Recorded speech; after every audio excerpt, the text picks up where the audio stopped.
Hello, good morning students. This video is for Standard 8 subject Gujarati. In this video lecture we will study about our chapter number 18, lesson number 18 सुभाषित। तो इस chapter में हम सुभाषितों के बारे में पढ़ेंगे। तो यहाँ पे हमें दिया गया है कि सुभाषित होता क्या है। सुभाषित એટલે સરસ રીતે કહેવાયેલો નીતિ વિચાર। સુભાષિતો બોધ પ્રેરક હોય છે, તેમાં અનુભવનો નિચોડ હોવાથી તેમાંથી પ્રેરણા અને પ્રોત્સાહન મળે છે। અહીં સુભાષિતોમાં માનવ જીવન માટે જરૂરી મૂલ્યોની વાત વિવિધ ઉદાહરણો દ્વારા કરી છે। સુભાષિત એટલે એવી પંક્તિ કે જેમાંથી આપણને કંઈક શીખવા મળે। શું મળે છે શીખવા? एक तो प्रेरणा મળે છે અને બીજું પ્રોત્સાहन મળે છે। ऐसी कुछ लाइन्स होती है जिससे हमें मोटिवेशन मिलता है, कुछ सीखने को मिलता है। क्या होता है उसमें कुछ अच्छी तरह से बताया हुआ एक फ्रूटफुल थॉट होता है। अभी वो थॉट कैसे बना है, इसे बोला गया है अनुभवनो निचोड़, जो बहुत सालों से लोगों ने देखा है, समझा है, एक्सपीरियंस किया है, फिर वो ये बताया, मतलब उसके बाद ये सुभाषित फॉर्म होते हैं। तो यहाँ पे हमें 5 सुभाषित दी गई है। तो सब में कोई ना कोई चीज का एग्जाम्पल लेने के बाद उसे समझाने की कोशिश की गई है। तो हम बारी बारी सबको समझेंगे और उसमें से हमें क्या सीखने मिलता है वो भी हम समझेंगे। तो फर्स्ट है, उससे पहले उसका डिस्क्रिप्शन दिया है। અહીં પહેલા સુભાષિતમાં પૃથ્વી, આકાશ અને પ્રેમના ઉદાહરણ દ્વારા પોતાના આપબળનું મહત્વ દર્શાવ્યું છે। આપબળ मतलब हमारा जो पावर, सेल्फ पावर है, यानी कि हमें कुछ करने के लिए किसी की जरूरत, मतलब कि किसी पे डिपेंडेंट रहने की जरूरत नहीं है। अगर हमारे पास शक्ति है, अगर हम हार्डवर्क करेंगे तो हम कुछ भी कर सकते हैं। फर्स्ट दिया है, पृथ्वी समूह नहीं बेसणु, आप समूह नहीं छत्र, प्रेम समी नहीं माधुरी, आप समूह नहीं मित्र। यानी कि समूह, समूह मतलब कि सरखू, उसके जैसा। पृथ्वी समूह नहीं बेसणु, बेसणु मतलब बैठने की जगह। पृथ्वी, पृथ्वी मतलब कि धरती, धरती जैसी कोई बैठने की जगह नहीं है। आग समूह नहीं छत्र, आग मतलब आकाश, छत्र यानी कि ऊपर जगह जिसके नीचे हम बैठ सकें। जैसे कि हमारा छत्र क्या होता है, हमारा घर होता है जो हमें बहुत सारी मुसीबतों से बचाता है, जैसे कि बारिश है, गर्मी है। लेकिन कोई ऐसा बहाना बनाए कि मेरे पास घर ही नहीं है, मेरे पास बैठने की जगह ही नहीं है, मेरे पास रहने की जगह नहीं है, तो मैं कुछ नहीं कर सकता, तो वो रॉन्ग है। अगर ऊपर आसमान है और नीचे धरती है, उसका मतलब हमारे पास सब कुछ है। अगर हम कुछ मेहनत करेंगे तो हम सब अचीव कर सकते हैं। प्रेम समी नहीं माधुरी, माधुरी मतलब मिठास, अच्छा स्वभाव।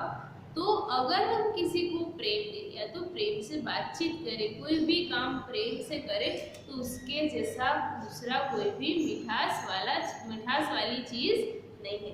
यानी ये सीखने मिलता है कि हमें सबके साथ प्रेम से बर्ताव करना चाहिए। और लास्ट में दिया है, आप समूह नहीं मित्र। आप मतलब खुद के बारे में बताया गया है कि हम, अगर हमारे पास दूसरा हेल्प करने वाला कोई मित्र हो कि ना हो, हम खुद ही हमारे फ्रेंड है, तो हमारे जैसा कोई दूसरा मित्र नहीं है।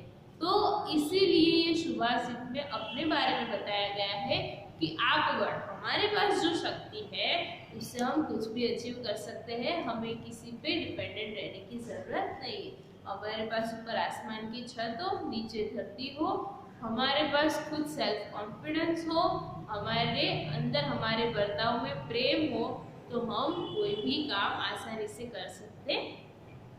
अब हम पढ़ेंगे सेकंड के बारे में। અહીં બીજા સુભાષિતમાં મીઠી વાણીનો મહિમા ગવાયો છે। પોપટ અને કોયલના ઉદાહરણ દ્વારા ઓછું અને મધુર બોલવાની વાત કરી છે। तो इसमें से हमें किसका एग्जाम्पल दिया गया है?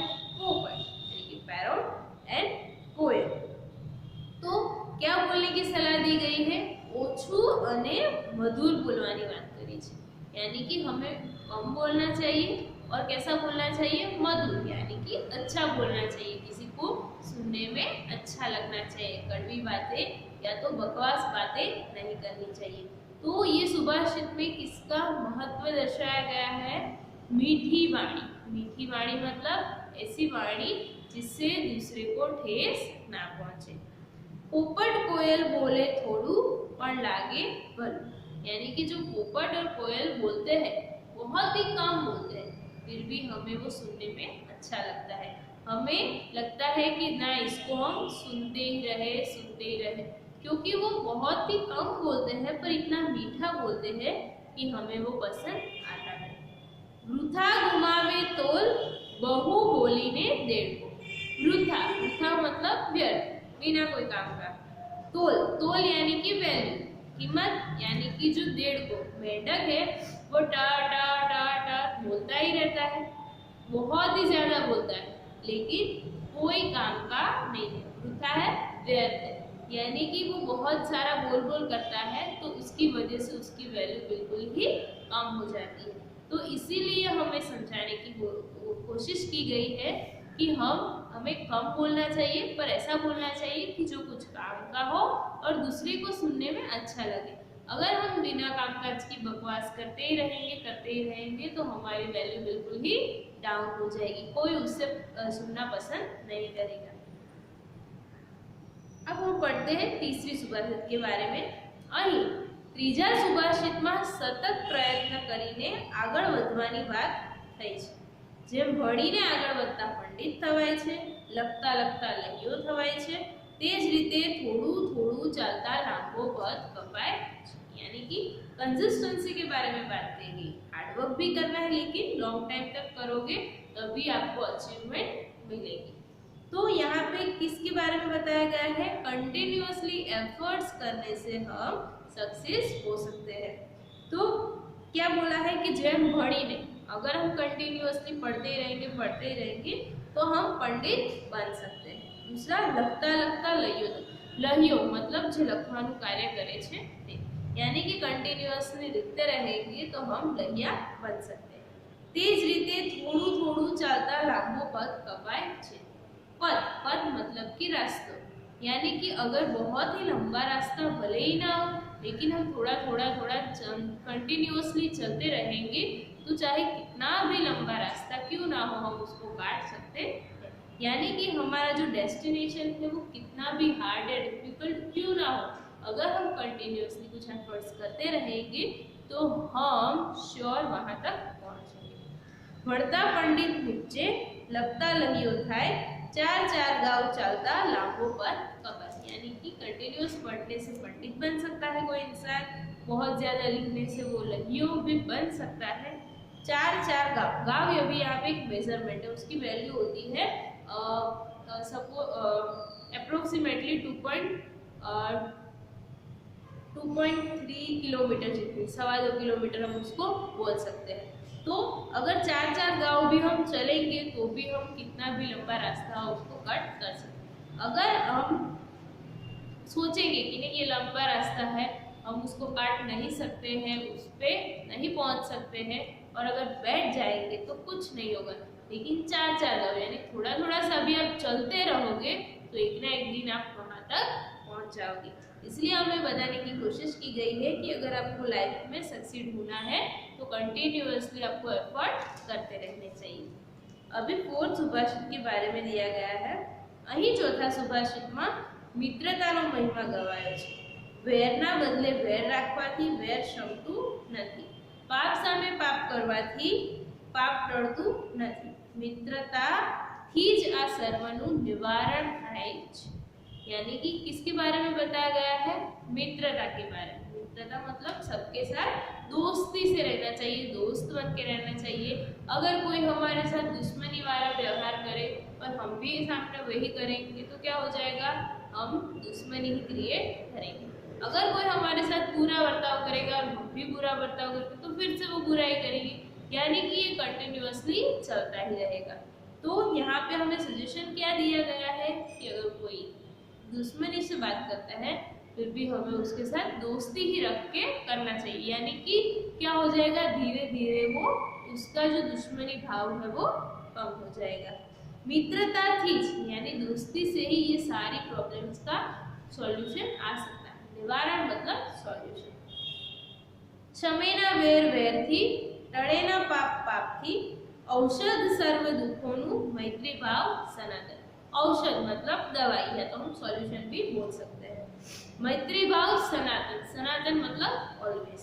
क्षमेना वेर वेरથી, वेर वेरથી, वेर यानी कि बदले की भावना। अगर वो भी बदला लेने की भावना रखेगा, हम भी रखेंगे, तो उससे वो टळे नहीं मतलब खत्म नहीं होगा।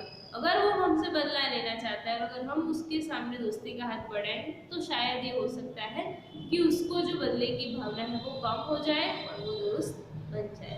टळे ना पाप पाप थी, अगर कोई एक पाप करेगा, सामने वाला भी पाप करेगा, मतलब बुरा काम ही करेगा, तो ये खत्म नहीं होगा। लेकिन अगर सामने वाला कुछ अच्छा काम करेगा, तो दूसरे इंसान को भी होगा, नहीं चलो वो बुरा नहीं कर रहा है तो मैं भी नहीं करूँगा। तो इससे हम पाप और वेर दोनों को खत्म कर सकते हैं। किसकी हेल्प की वजह से? मैत्री भाव की हेल्प की वजह से। तो इस सुभाषित में से हमें सीखने मिलता है कि सबके साथ हमें मित्रता से रहना चाहिए, दोस्ती की भावना रखनी चाहिए। अभी लास्ट है 5th नंबर की, उसके बारे में बताया गया है। અહીં 5મા સુભાષિતમાં પરોપકારની વાત રજૂ થઈ। જેમ ધૂપસળી પોતાની જાતે બાળીને સુવાસ ફેલાવે છે, તેમ છતાં પોતે મુશ્કેલી સહન કરીને બીજાને સુખી કરે છે। તો परोपकार, परोपकार मतलब दूसरे के लिए कुछ अच्छा कर, उसके बारे में हमें यहाँ पे बताया गया। धूप सड़ी, धूप सड़ी या तो आप धूप भी बोल सकते हो, फिर अगरबत्ती होती है वो भी बोल सकते हो। क्या करती है? પોતાની જાતને બાળીને સુવાસિત બધું કરે, यानी सुवास, सुवास मतलब फ्रेग्रेंस, सुगंध। तो जो अगरबत्ती होती है वो पूरी जल जाती है। जब वो जलती है तभी आसपास, हमारे आसपास जो अच्छी स्मेल है वो फैलती है। यानी खुद तो वो जलती है, लेकिन दूसरों के लिए वो सुवास फैलाती है, सुगंध फैलाती है। ધૂપસળી પોતાની જાતને બાળીને સુવાસ ફેલાવે છે, તેમ છતાં પોતે મુશ્કેલી સહન કરીને બીજાને સુખી કરે છે। यानी वो खुद दर्द सहती है, वो खुद जल जाती है, लेकिन दूसरों को आनंद देती है, सुखी करती है। जलावी जातने धूप सुवासित બધું करे, घसी जातने संतो अन्यने सुख्या। यानी कि जैसे धूप सड़ी है, वो अपने आप को जला के, धूप है वो अपने आप को जला के सुवासित બધું करे, आसपास सुगंध फैलाते हैं, अच्छी फ्रेग्रेंस फैलाते हैं। घसी जातने संतो, जो संतो मतलब कि जो अच्छे इंसान, वो भी क्या करते हैं? अपनी जातने घसवी, घसवी मतलब बहुत हार्ड वर्क करो, मेहनत करो, यानी कि बहुत सारा काम करके अपनी जो मुश्किली है वो सह के भी दूसरों के लिए कुछ ना कुछ वर्क करते रहते हैं। अन्य ने सुखिया करे, सुखिया करे मतलब उनकी प्रॉब्लम्स को दूर करते हैं, उनको खुशी देते हैं। तो दूसरों की खुशी के लिए अपनी खुशी को भी त्याग देते हैं। तो इसके बारे में हमें यहाँ पे संतों के बारे में, यानी कि सज्जन लोग हैं, उनके बारे में समझाने की कोशिश की गई है कि उनमें कैसी भावना होती है? परोपकार की भावना होती है। तो आई होप ये 5 सुभाषित आपको अच्छे से समझ में आ गई होगी।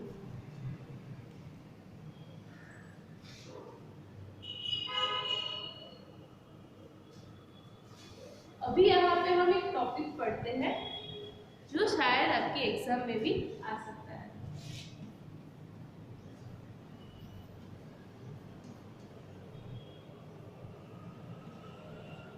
जिसका नाम है विचार विस्तार। जैसे ऐसे आता है, लेटर आता है, वैसे ही आपका एक ऐसे टाइप का टॉपिक है जिसे हम बोलेंगे विचार विस्तार। विचार विस्तार में क्या होता है? आपको कोई सेंटेंस या तो कोई पंक्ति, जैसे कि अभी हमने सुभाषित पढ़ा, वैसे कोई सुभाषित दी होगी और आपको उसके बारे में पूरा पैराग्राफ लिखना है 8 to 10 लाइन्स में। जैसे कि यहाँ पे हम एग्जाम्पल लेते हैं कि यहाँ पे आपको एक थॉट दिया गया है, हूँ मानवी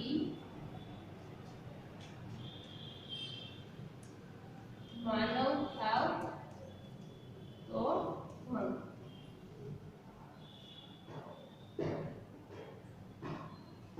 तो यहाँ पे क्या दिया गया है, विचार दिया गया है, उसका हमें विस्तार करना है यानी एक्सपांड करना है। तो उसके बारे में पूरा पैराग्राफ लिखना है। हूँ मानवी मानव हाउ टू वर्क। अभी अभी आपको ये कैसे लिखना है वो समझना है। तो सबसे पहले तो you have to read the thought carefully, या तो जो सेंटेंस है उसको केयरफुली रीड करें। यहाँ पे क्या दिया है, हूँ मानवी मानव हाउ टू वर्क। फिर उसके बारे में समझिए कि वो कहना क्या चाहते हैं। तो यहाँ पे जैसे दिया गया है कि हूँ मानवी, अभी इस जो सेंटेंस है वो क्या बताने की कोशिश कर रहा है कि जैसे कि हम मनुष्य है वो ऐसा सोचते हैं कि हमें ये करना है वो करना है, कुछ बड़ा करना है। लेकिन अगर हम हमारी जो बेसिक रिस्पॉन्सिबिलिटीज है, जो वर्क है वही कर ले तो ही बहुत, जैसे कि दूसरों की सेवा करना चाहिए, दूसरों की मदद करनी चाहिए। तो ये सारी बातें हम उसमें लिख सकते हैं। तो फर्स्ट लाइन में क्या आएगा कि ये सुभाषित या तो ये पंक्ति हमें किसके बारे में बता रही है, उसके बारे में लिखना है। फिर जो नेक्स्ट पैराग्राफ आएगा पूरा उसको आपको डिटेल में लिखना है कि क्या बता रहा है। और लास्ट में आपको ये लिखना है कि ये सुभाषित से या तो ये वाक्य से हमें क्या सीखने मिलता है। फिर एक दूसरा है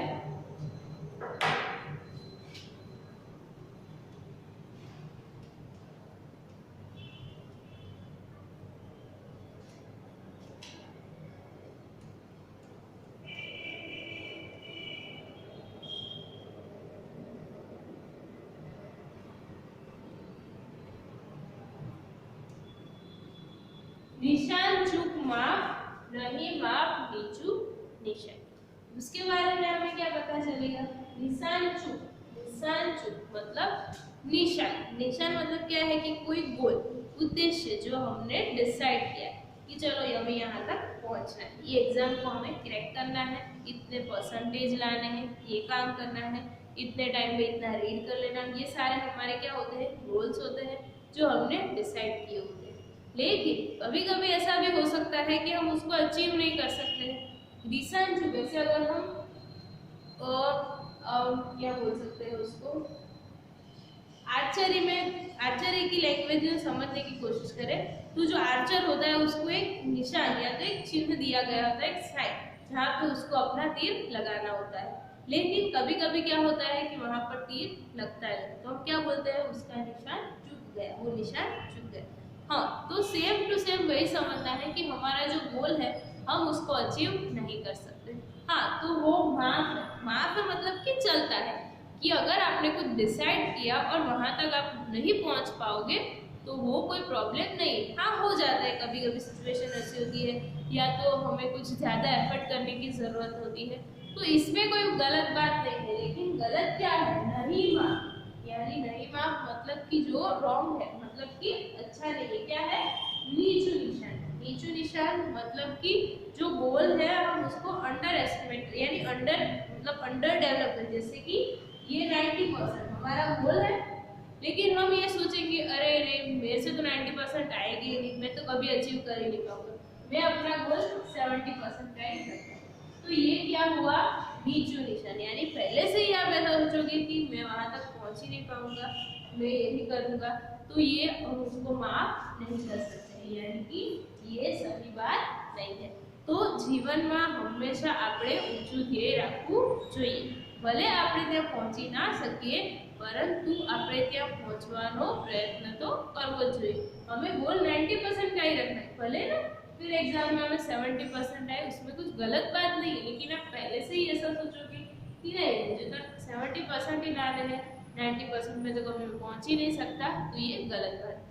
तो हमें क्या करना है, विचार विस्तार में ये सारी जो बातें हैं हम किसी एग्जाम्पल के थ्रू, किसी सेंटेंसेस के थ्रू पूरी बता सकते हैं। तो आपको 7 से 8 लाइन में ये लिखना है। तो आई होप विचार विस्तार कैसे करना है आपको समझ में आ गया होगा। Thank you.